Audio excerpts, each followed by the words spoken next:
وہ میرا ذاتی انتخاب ہوتا ہے. سچویشن کو اس سے کچھ لینا دینا نہیں ہوتا. لوگ اور حالات میرے دماغ میں گھس کر میری سوچ تخلیق نہیں کرتے، بلکہ میں سب چیزوں کے بارے میں خود سوچتا ہوں اور اپنی سوچوں کا ذمہ دار میں خود ہوں.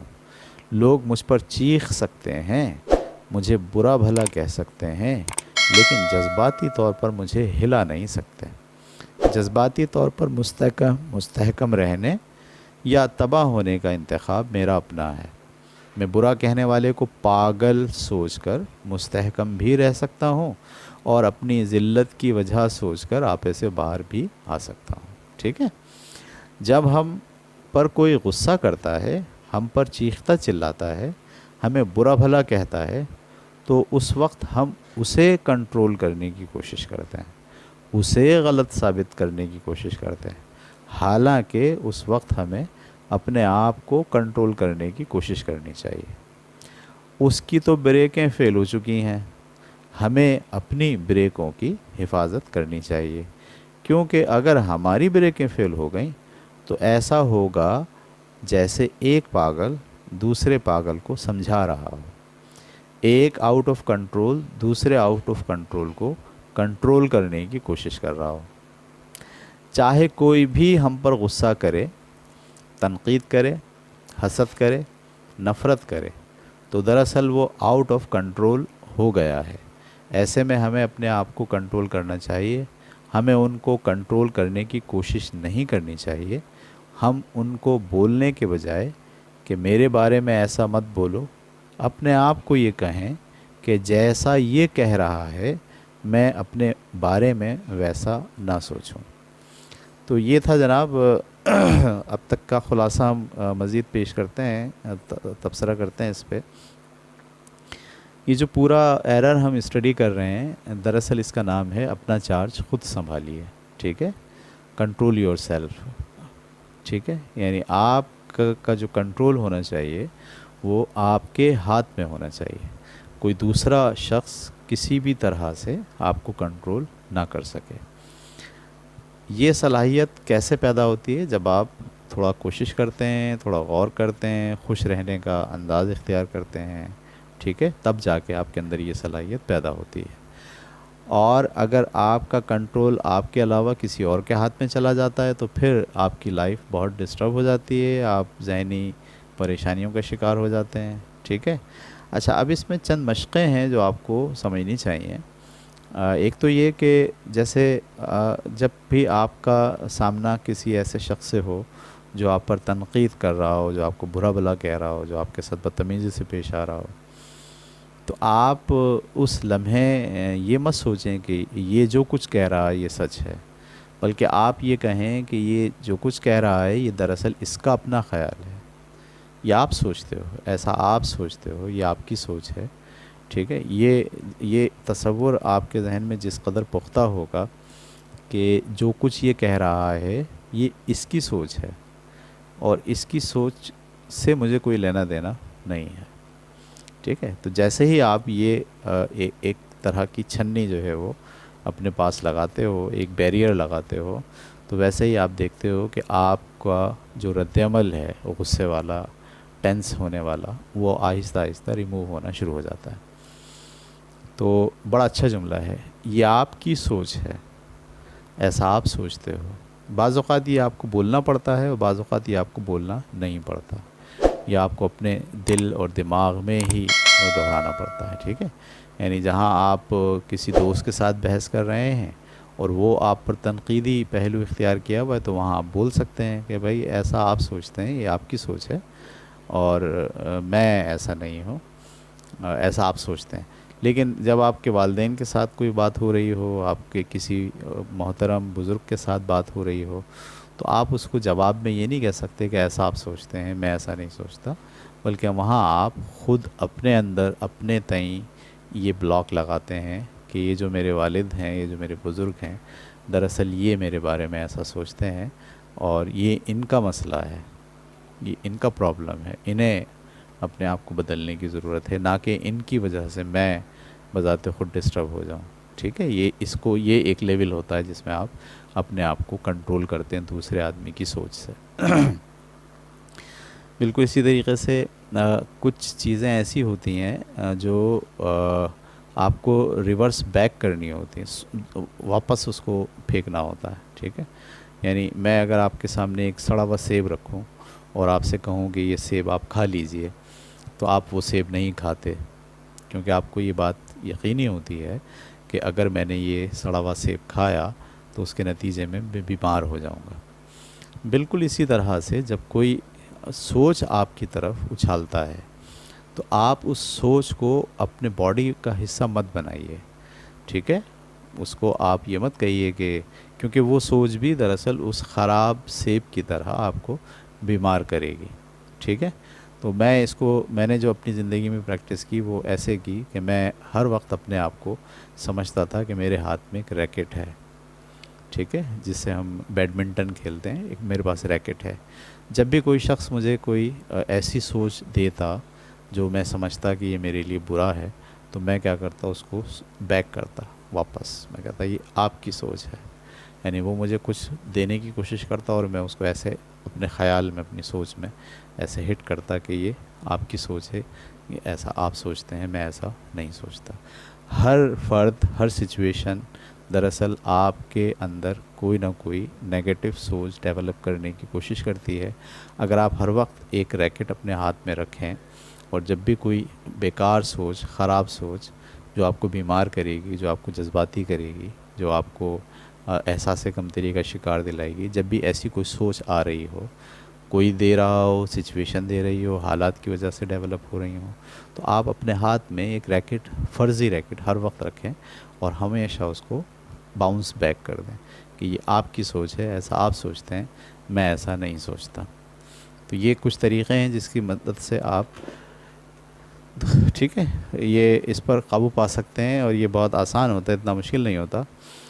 اس کی ذمہ داری آپ کو خود لینی پڑتی ہے، یہ ایک مسئلہ ہے بہت بڑا۔ اگر آپ یہ سوچتے ہیں کہ ساری دنیا ذمہ دار ہے، لوگ ذمہ دار ہیں، میرے اندر جتنے مسائل ہیں، میری جتنی پریشانیاں ہیں، وہ میری بیوی کی وجہ سے ہے، وہ میرے شوہر کی وجہ سے ہے، وہ میری ساس کی وجہ سے ہے، وہ فلانی گرل فرینڈ کی وجہ سے ہے، یعنی آپ اپنے مسائل، اپنی پریشانیاں، اپنی کنفیوژن، اپنی ٹینشنز کے ذمہ دار جب دوسروں کو سمجھتے ہیں تو کبھی بھی آپ بہتری کی جانب نہیں بڑھتے، کیونکہ دوسرے لوگ، آپ سمجھتے ہیں کہ دوسرے بہتر ہوں گے تو پھر بہتری آئے گی، اور دوسروں کو بہتر نہیں کیا جا سکتا۔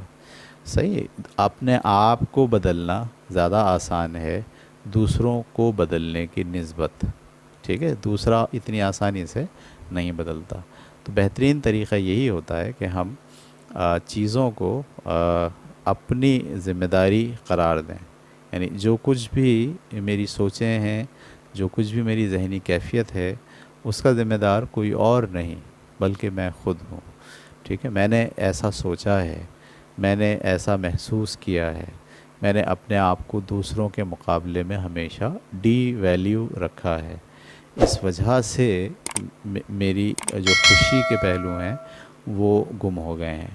میں ہمیشہ جو کچھ سوچتا ہوں وہ اپنی زندگی کے ان غم اور مشکل مراحل کے بارے میں سوچتا ہوں، یا اس پیچیدہ سچویشنز ہی میرے ذہن میں آتی ہیں جس کے نتیجے میں پریشانی کا سبب کا شکار ہوا۔ اچھی باتیں، اچھی سوچیں، اچھے واقعات، خوشگوار لمحے، وہ میں نہیں سوچ رہا۔ اس کا مطلب یہ ہے کہ میں نے خود یہ ڈیسیشن لیا ہے کہ میں اپنے بارے میں ہمیشہ خراب واقعات، گزشتہ ماضی کے اندر جو کچھ میرے ساتھ ہوا لمحے کے طور پر، میں اسی کو بار بار سوچتا ہوں۔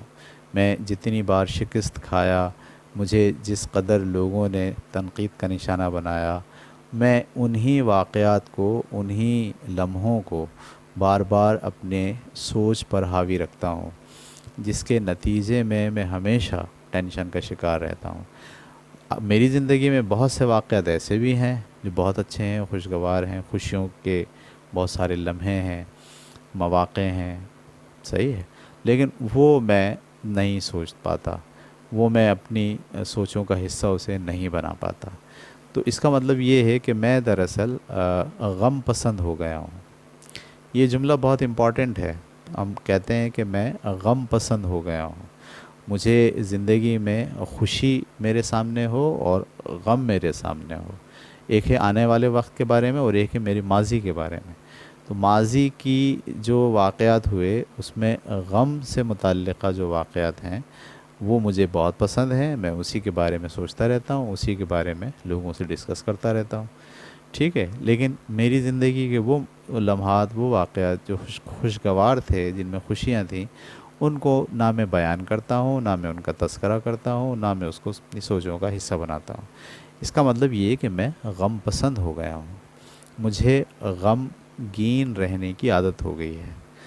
خدا کے لیے جو غمگین رہنے کی عادت ہے، اس سے چھٹکارا پائیے۔ غمگین رہنا جو ہے آپ کو نفسیاتی مریض بنا دیتا ہے، ٹھیک ہے۔ اس میں ایک بات اور بھی ہے، وہ یہ کہ بعض اوقات ہم سیلف پٹی کا شکار ہو جاتے ہیں۔ سیلف پٹی سے مراد ہوتا ہے خود ترسی، یعنی ہم چاہتے ہیں کہ لوگ ہم پہ ترس کھائیں، ٹھیک ہے، ہم چاہتے ہیں کہ لوگ ہم پہ ترس کھائیں۔ جیسے اس کا بڑا آسان جو ہے وہ احساس یہ ہے کہ جب ہم تھوڑے بچے تھے تو ہمیں بخار ہوتا تھا تو ہمیں بہت اچھا لگتا تھا، ٹھیک ہے، اس لیے کہ بخار میں ہماری والدہ، ہمارے گھر والے سب لوگ ہم پہ ترس کھاتے تھے، ہمیں اس سے پیار محبت سے پیش آتے تھے، وہ ہمیں کام نہیں لیتے تھے ہم سے، ٹھیک ہے۔ تو ہم بار بار اپنی والدہ کو، گھر والوں کو بتاتے تھے بھائی مجھے بخار ہے، اور ہم جو ہے وہ تو یہ جو توجہ حاصل کرنا ہوتا ہے، اپنے آپ کو ڈاؤن کر کے دوسروں کی توجہ حاصل کرنا ہوتا ہے، اس کو ہم کہتے ہیں سیلف پٹی، خود ترسی۔ ہم اپنے آپ کو پر ترس چاہتے ہیں کہ لوگ ہر وقت ہم پر ترس کھاتے رہیں، ٹھیک ہے، مطلب جان بوجھ کے ہم نے سوچا نہیں ہوتا، لیکن اندر سے جو ہے نا ہم اس جگہ پہ کھڑے ہوتے ہیں کہ ہم لوگ ہم پہ ترس کھاتے رہیں، ٹھیک ہے، اور لوگ بولیں آئے ہائے بیچاری کے ساتھ بہت برا ہوا، صحیح، یعنی جب آپ دیکھیں، آپ جب لوگوں سے ملتے ہیں تو ان کو آپ کیا بتاتے ہیں اپنے بارے میں؟ آپ ان کو یہ نہیں بتاتے کہ آپ نے کس قدر خوش ہیں، آپ کس قدر آپ کے ساتھ خدا کی نعمتیں آپ کو ملی ہوئی ہیں، آپ کا گھر کیسا ہے، آپ کے پاس بچے کتنے خوبصورت، یہ نہیں بتاتے۔ آپ ہمیشہ اپنی مشکلات کا رونا روتے ہیں اور اپنے آپ کو مظلوم، ٹھیک ہے، پٹا ہوا، قابل ترس بیان کرتے ہیں۔ ایسا آپ اس لیے کرتے ہیں کہ آپ سمجھتے ہیں کہ ایسا اگر آپ کریں گے تو لوگ آپ پر ترس کھائیں گے، لوگ آپ کے بارے میں نرم گوشہ رکھیں گے۔ یہ مناسب رویہ نہیں ہے، اس طرح سے زندگی گزرتی نہیں ہے۔ تو سیلف پٹی سے باہر آنا پڑتا ہے، ٹھیک ہے۔ ہم ہر لمحہ یہ مت سوچیں کہ لوگ ہم کو ہم مسکین بن کر لوگوں کی توجہ حاصل کرتے رہیں، ہم ڈپریس بن کر اور دوسروں کو مجرم ٹھہرا کر، مطلب میرا شوہر ایسا ہے، اس نے میرے اوپر بہت ظلم کیے ہیں، میری بیوی ایسی ہے، اس نے میری زندگی اجیرن کر دی ہے، یہ جملے، یہ باتیں ہم دراصل جب لوگوں کے سامنے رکھتے ہیں، جب بھی ملاقات میں، تو دراصل ہم اپنے آپ کو مظلوم، قابل ترس حالت میں بنا کر لوگوں کے سامنے پیش کرتے ہیں، اور ہم ان کی ہمدردی سمیٹنے کی کوشش میں لگے رہتے ہیں۔ ہمدردی سمیٹنا، لوگوں کا ترس جو ہے وہ اس کو قبول کرنا، یہ ہمیں اچھا لگتا ہے، کیونکہ بچپن میں بھی ہم اسی سے لوگوں کی توجہ حاصل کرتے تھے۔ تو اب ہم کو ہو گئی ہے اس کی عادت، ٹھیک ہے، یعنی ہم بجائے اس کے کہ تھوڑے خوددار ہوں، ہم بجائے اس کے کہ کوئی آدمی ہم پہ اگر ترس کھائے تو ہم کو برا لگے گا یہ ہم پہ ترس کیوں کھا رہا ہے، ٹھیک ہے، ہم چاہتے ہیں کہ لوگ ہم پہ ترس کھائیں۔ تو اس میں دو باتیں میں نے آج کی اس گفتگو میں آپ کے ساتھ کی، ایک تو سیلف پٹی میں نہیں ہونی چاہیے، اور دوسرا یہ کہ ہم غم پسند نہ ہوں، یعنی زندگی کے اندر جو خوشگوار چیزیں ہیں ان کو اختیار کرنے میں ہمیں تامل نہیں ہونا چاہیے، اور جو ناخوشگوار چیزیں ہیں، جو ناگوار چیزیں ہو گئی ہیں، جو واقعات ہو گئے ہیں، انہیں ہم بھولنے کی کوشش کریں، ان کو نظر انداز کرنے کی کوشش کریں، ان کو اپنی زندگی میں بار بار یاد کرنے، یاد دلانے، یاد رکھنے پر آمادہ نہ ہوں۔ خوشگوار چیزوں کو، خوشیوں کو، خوشگوار لمحوں کو، خوشگوار یادوں کو ہم اپنی سوچ کا حصہ بنائیں، تاکہ ہم غم پسندی کے دلدل سے باہر نکلیں اور خوش رہنا سیکھیں۔ یہ جو کتاب ہم پڑھ رہے ہیں، اس کتاب میں دراصل دو ہی اس میں پہلو ہیں۔ ہم نے جیسے کہ شروع میں بات کی آپ سے، ایک تو یہ کہ آپ کا کنٹرول آپ کے ہاتھ میں آ جائے، اور نمبر دو یہ کہ آپ خوش رہنا کیسے سیکھیں گے۔ تو ہماری جو آج کی کلاس ہے، اس میں پہلا جو ٹاپک تھا آج تک کی کلاس میں، وہ ختم ہوا۔ میں اس کا خلاصہ آپ کو جلدی جلدی پڑھ کے سنا دیتا ہوں۔ یعنی پہلا جو ایرر تھا، جس میں ہم اپنا چارج خود نہیں سنبھال پا رہے تھے اور دوسروں کے ہاتھ میں ہم نے اپنا چارج دیا ہوا تھا، اس کو میں تھوڑا جلدی جلدی سے آپ کی خلاصے کے طور پر پیش کر دیتا ہوں۔ انسانی عظمت کا نچوڑ آپ کی صلاحیت میں ہے کہ جن حالات میں دوسرے لوگ پاگل پن کا انتخاب کر رہے ہوں، انہی حالات میں آپ اپنی زندگی کامیابیوں کے جھنڈے گاڑ رہے ہوں۔ اپنی ذہانت کو مسائل کے حل کر سکنے کی صلاحیت سے مت جانچو، بلکہ اسے اپنے آپ کو اہم سمجھنے اور خوش رکھنے کی صلاحیت سے جانچو، خواہ مسائل حل ہوں یا نہ ہوں۔ ذہین وہ ہے جو مسائل حل کرنے کی مسلسل اور لگاتار کوشش کرتا رہتا ہے، خوشگوار موڈ میں، نہ کہ خود حل ہو جاتا ہے مسائل۔ وہ لوگ جو مسائل کو انسانی شرط کے طور پر لیتے ہیں اور خوشیوں کو مسائل کے حل ہونے سے نہیں جوڑتے، وہی لوگ ذہین ترین لوگ ہیں، اور ایسے لوگوں کی تعداد بہت کم ہے۔ جو کچھ بھی آپ کے دماغ میں سوچ کی شکل میں جاتا ہے، اسے واحد آپ کنٹرول کر سکتے ہیں۔ آپ اپنی سوچوں کو کنٹرول کر سکتے ہیں۔ آپ کے تمام احساس، جذبات اور رد عمل آپ کی سوچ کا نتیجہ ہوتے ہیں۔ آپ اپنے احساسات اور جذبات کو کنٹرول کر سکتے ہیں، ان سوچوں پر کام کر کے جن سوچوں کی وجہ سے وہ احساسات اور جذبات پیدا ہو رہے ہیں۔ خوش رہنا تو شاید بڑا ہی آسان عمل ہے، لیکن ناخوش رہنا سیکھنا کافی مشکل کام ہے۔ ٹھیک ہے، بہت محنت کرنی پڑتی ہے۔ جو کچھ بھی آپ کے ساتھ ہو رہا ہے، دراصل آپ خود یہ سب اپنے ساتھ کر رہے ہیں۔ یہ خلاصہ ہے اس پوری بات کا۔ سخت مشکلات کا سامنا کرتے رہنا، مسلسل سوچتے رہنا، مسلسل کوشش کرتے رہنا اور بار بار کی مشق آپ کو مشکل ترین کام کرنے کے قابل بنا دیتی ہے۔ جس طرح آپ نے ناخوش ہونا، افسردہ رہنا، غصے میں آ جانا اور چڑچڑاہٹ کا شکار ہونا سیکھ لیا ہے، بالکل اسی طرح ناخوش نہ ہونا، افسردہ نہ ہونا اور غصے میں نہ آنا اور چڑچڑاہٹ کا شکار نہ ہونا بھی آپ سیکھ سکتے ہیں۔ ایک سوچ اس وقت یقین میں تبدیل ہو جاتی ہے جب آپ اس پر بار بار کام کرتے ہیں، بجائے اس کے کہ آپ ایک بار کوشش کریں اور اپنے آپ کو نااہل قرار دے کر اگلی بار کوشش ترک کر دیں۔ آپ کو چاہیے کہ آپ مسلسل کوشش کرتے رہیں۔ ہماری سوچ کی کوالٹی ہمارے عمل کا تعین کرتی ہے، اور ہمارا عمل نتائج پیدا کرتا ہے جو کہ ہماری قسمت کہلاتی ہے۔ اپنی قسمت کو کوسنا بند کریں اور اسے ٹھیک کرنے کے لیے اپنی کوالٹی، جس میں ایکشن، الفاظ اور سوچ شامل ہے، اس کو بہتر بنانے کے لیے عملی اقدامات شروع کر دیں۔ خدا سے مشکلات میں آسانی طلب مت کرو۔ بہت امپورٹنٹ جملہ ہے یہ۔ خدا سے مشکلات میں آسانی طلب مت کرو، بلکہ مشکلات کے حل کے لیے رہنمائی، ہمت اور طاقت طلب کرو۔ ہمارے ہر عمل اور ہماری ہر بے عملی کا ایک نتیجہ نکلتا ہے، اور یہی نتیجہ ہماری قسمت کہلاتا ہے۔ اگر میرے اندر اتنی طاقت ہے کہ لوگ میری بات مانتے ہیں، اور دوسری جانب میرے ذہن میں اتنی طاقت ہے کہ وہ دوسروں کی بات مانتا ہے، تو پھر میرا ذہن میری بات کیوں نہیں مانتا؟ یہ ایک بہت امپورٹنٹ سوال ہے جو ہمیں بار بار اپنے آپ سے پوچھنا چاہیے۔ جب اتنا کچرا سالوں سال سے ذہن میں جمع کر کے رکھیں گے تو درد بڑھتا ہی جائے گا، خوشی تو غائب ہی ہو جائے گی۔ خوشی اور دکھ، درد ایک ساتھ نہیں رہ سکتے، جس طرح بدبو اور خوشبو ایک ساتھ نہیں رہ سکتی۔ جتنی دیر کسی بات کو پکڑ کر بیٹھیں گے، اتنا ہی درد بڑھتا جائے گا۔ چیزیں اور حالات نہیں بدلتے، بلکہ انہیں قبول کرنا پڑتا ہے۔ لوگوں کو تبدیل کرنے کی کوشش کرنا بیکار ہے، کیونکہ وہ تبدیل ہونا نہیں چاہتے۔